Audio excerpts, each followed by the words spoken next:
the least amount of vocab of any of our elements. Shape, our second element of art.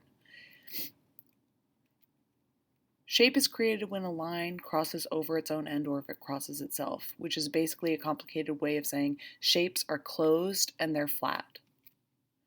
They're two-dimensional. We have geometric shape. Geometric shapes are typically made with geometric lines, straight lines. They're math shapes. So if I said, name me a shape, I guarantee you that you would say square, circle, trapezoid, rhombus. Those are all geometric shapes. They're shapes that have names, octagon, hexagon, and typically they're person-made. Organic shapes are any shape without names.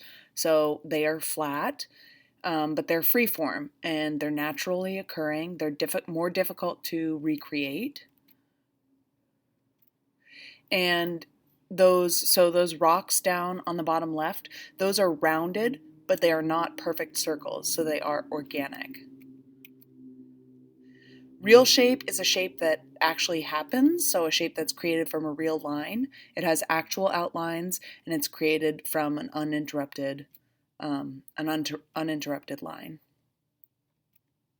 Implied shapes, on the other hand, are just like an implied line. Implied shapes are when our mind creates a shape because of the way things are arranged.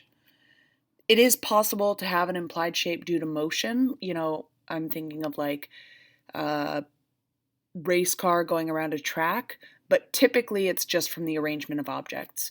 So that implied star is created by the arrangement of people's hands. There's an implied circle. It's a little bit more hippy-dippy there, like it's just arranged by the way that they're moving and the way that all the people are arranged. And then I love this implied triangle of this sassy lady. Her hand is on her hip. She's doing like her sort of, I'm a little teapot, short and stout, and there's an implied triangle in both of her arms and also between her legs and the ground. And that is shape.